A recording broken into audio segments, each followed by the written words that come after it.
I'm Sherilyn Skolnicki, and this is Brilliant Balance, the show for working women who are ready to shine. Each week, I bring you ideas, inspiration, and insight on balance, business, and getting it all done gracefully. You ready? Let's be brilliant. This is episode 261 of the Brilliant Balance podcast. What if someday were today? So you've probably had this experience like I have, where you see something on social media or you're hearing a story, maybe like you're out with friends or catching up with family, and you hear a story about something someone has done, and you think, oh man, I would love to do that someday. Right? Or maybe someone invites you to do something that's really cool. And, and you look at it and you think, oh, it would be so amazing. This is a true story. I got invited to attend an event on Richard Branson's private island. And the true story. And I didn't go. You know what I said? I said, maybe someday. Right? Wouldn't it be great to do that someday? We've all said it. We've all had that experience of looking something square in the eyes that's so intensely desirable and telling ourselves not yet. And I want to dance a little bit today with why we do that. Why the someday? I think there's a few reasons. One of them is I think we just believe we're not ready or not worth it, or people like us don't get to have things like that, even though there's a reason. That it crossed our paths, or that we were invited, or that the opportunity was presented to us. We tell ourselves, I'm not ready for that. I think that is definitely a common reason that this someday factor sort of crops up. I think sometimes we're a little bit afraid of the effort or the cost. And I'm going to use cost in air quotes here. It could be the financial cost, but it also could be what it would take for us to have that experience or make that thing happen. Sometimes I think it's just a habit to say no. We're the kind of person who's conditioned our default answer to be no. It's sort of the just looking phenomenon if we're out shopping. I'm just looking, versus our default habit being I'm here to sort of stay open to experiences and opportunities and to have them, right? And the other one I thought about a little bit is it kind of different than those first few. And this is where the anticipation of thinking about having something actually maybe is greater than the actual having of it. For years and years and years, I held out a Louis Vuitton bag as like the thing I would do someday, right? And honestly, just the idea of having it was like juicier maybe than what I perceived actually having it would be. It was like this carrot I could dangle in front of myself. So you probably have something like this in your life that you're using the anticipation of. You know what it is for a lot of people is retirement. The idea of what retirement will be like, right? Or maybe empty nest phase, or maybe the purchase of the dream house or the vacation home. That we have these things we dangle out in front of ourselves that we say, we'll do that someday. And I think in those cases, the anticipation might be the part that we're kind of in love with. But those other ones where, we're in a habit of saying no, or we're afraid of the cost associated with going after this thing, or we just don't think we're worthy of that experience or that thing yet, those are the ones that we might want to reconsider. And I want to talk about why it might be worth reconsidering it, right? And this is not to put any of us into a shame spiral. I think there are places we're all going to acknowledge as we contemplate this that we're still saying someday. And you're going to have to decide for yourself, is that okay? But I want you to reconsider, why might it be worth thinking about today being your someday for one or more of those things on your list? And I was thinking about the benefits of times in my life or, people I'm close to where they've decided, you know what, I am going to do this. I'm going to go for it. And it has really had a benefit. The first one I think of was when I made the decision to get my MBA. And I think the benefit was getting the result sooner. right? Having the benefit of that education and that experience earlier in my life than I would have otherwise. So when I finished my undergraduate degree, I was pretty sure I would go to grad school. In fact, I took like the GMAT at the time, and I was thinking about going to grad school, but I really thought I would do a full-time program. And I thought I would go work for a few years and then resign and go into a full-time like residential MBA program and then change career paths. Like that was sort of seemed like probably how it would pan out. And when I got into my first job, I learned that 6 months after you started, you were eligible for tuition reimbursement if you continued to work full-time, right? So there was the asterisk. So if I was willing to continue working full-time and work on my MBA in the evening or on the weekends, then I could have tuition reimbursement. And honestly, I could get started sooner. And so 6 months, dutifully, right? 6 months after I had started, I applied for that benefit within my company, got it. And like about 8 months after starting my professional life, I started an MBA program. So I was able to finish that degree in 3 years and have it. Well, I probably wouldn't have even started yet had I decided to do a full-time experience. And then, as life would have it, I got married within a year after that. We moved to another city, like everything, it sort of opened up a pathway for a lot of things to proceed. So that ability to have the result or the benefit sooner is one reason it might be worth reconsidering. Second reason it might be worth reconsidering is if you think it's better to collect experiences than to collect dreams. And what I think about here is with retrospect, a really just pivotal decision that we made in 2019 to take our family on a European vacation. So my husband and I took all 3 kids to 3 sort of flagship cities in Europe. We did London, Rome, and Paris all in one trip. And we really hemmed and hawed about, was that trip going to happen in 2019 or 2020? And the reason was because there were some milestones that were coalescing around the year 2020. One of our children was turning 16 that year. One of them would turn 13 and one of them would turn 10. So those were all milestone birthdays. In 2020, I was turning 45, so kind of a mini milestone birthday. And my husband and I would be celebrating our 20-year anniversary. So we had a lot of like folklore attached to doing that trip in 2020. Now, as you're listening to this now, with the benefit of hindsight, you know what happened in 2020, which is had we planned that whole trip for that summer, it never would have happened because we were in COVID lockdown in the summer of 2020. So by saying yes and doing it in 2019, instead of saying, we'll get to it someday, right? Or we'll get to it at this date in the future, we now get to look back and have that experience. We have the photos, we have the memories, we have the videos. The kids have the experience of having done it instead of it's this dream that's sort of unfulfilled because something about life got in the way, right? So I think that's the second benefit is when you sometimes push, you get to have the experience instead of it staying in as like a dream.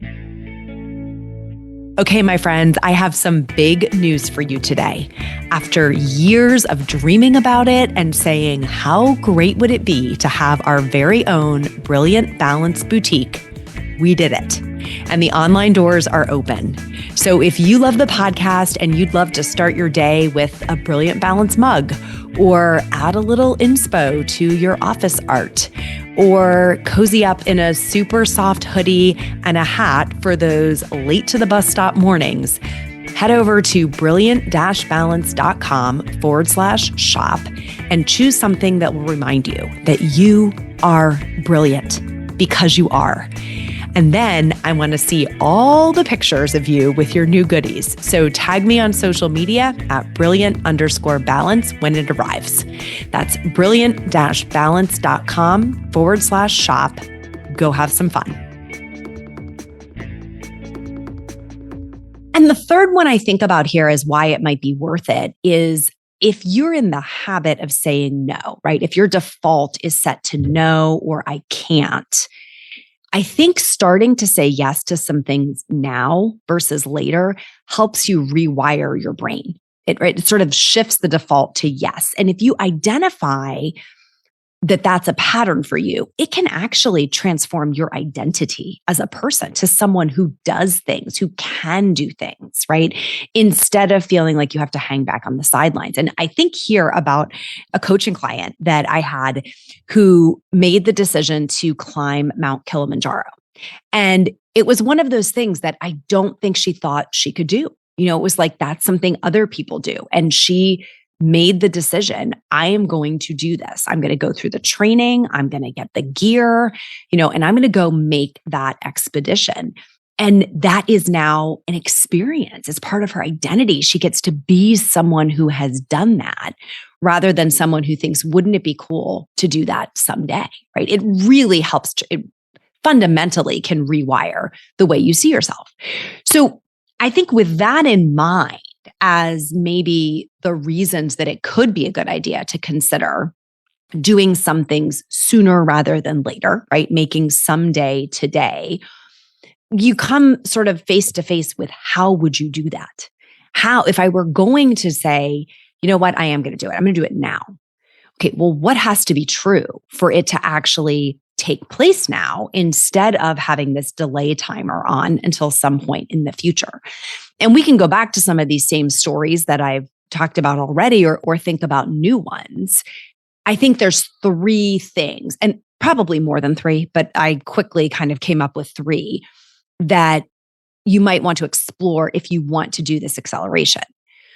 One of them is you might need to adjust your pace of progress, right? In order to deal with the constraints that were making you say someday in the first place, you might have to adjust your pace of progress toward that goal. So if you think about that MBA program, a full-time MBA is typically 2 years. You can do some accelerated programs even faster than that.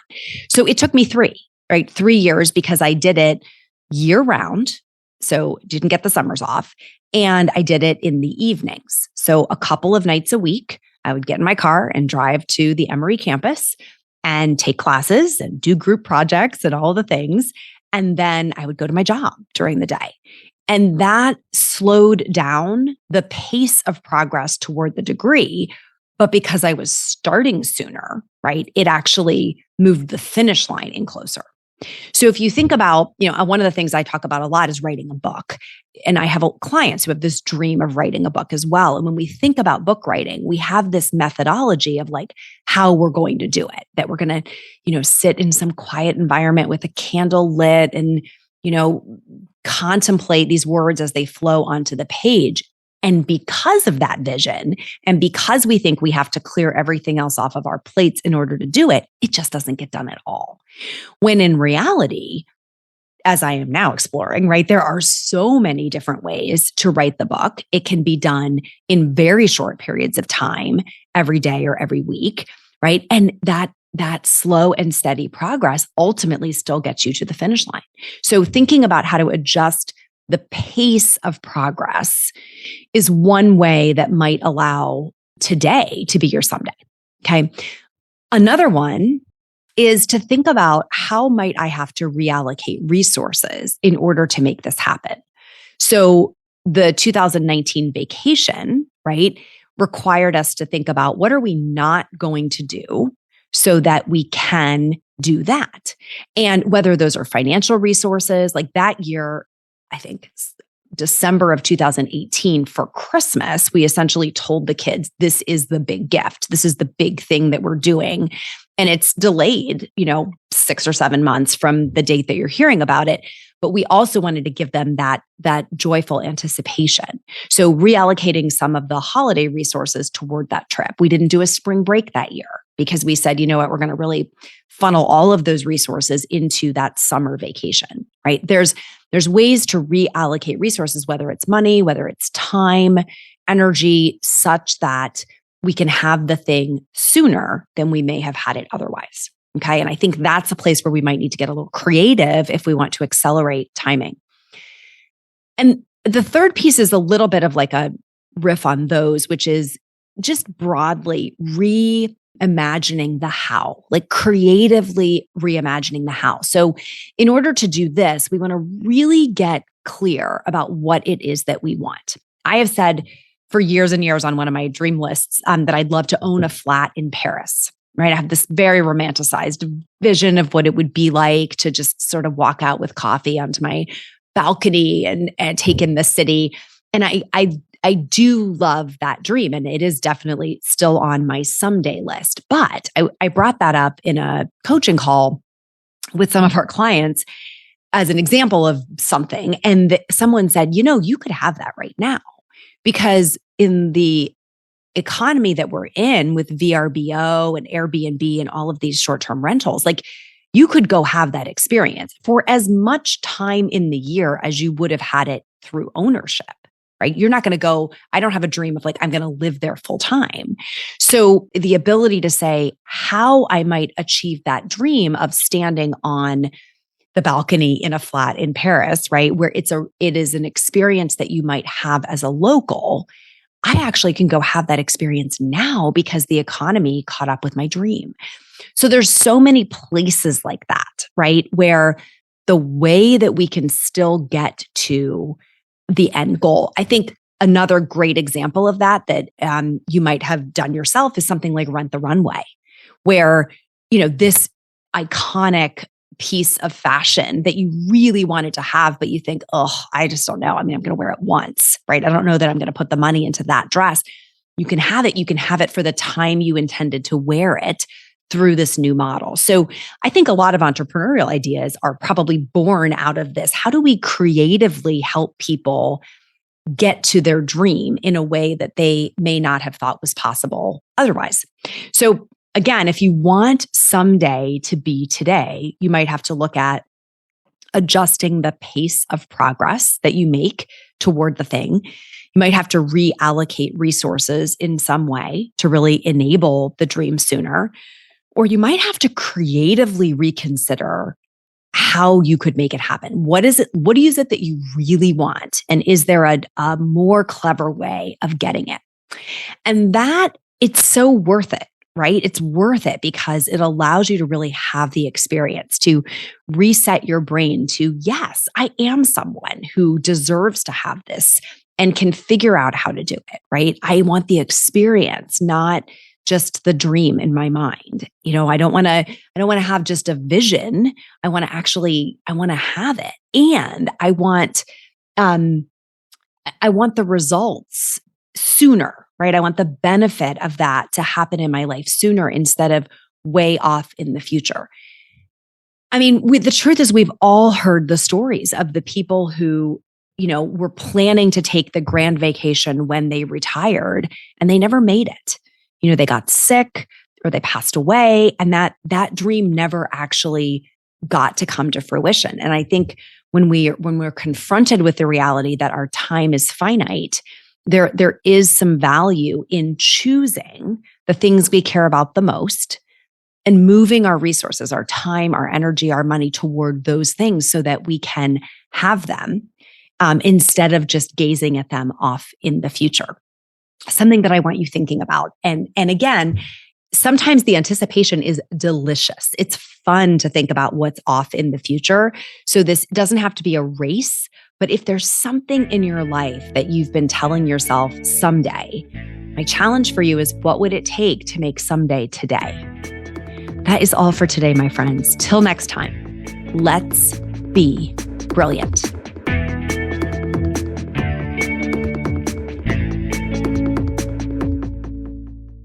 This is thepodcastfactory.com.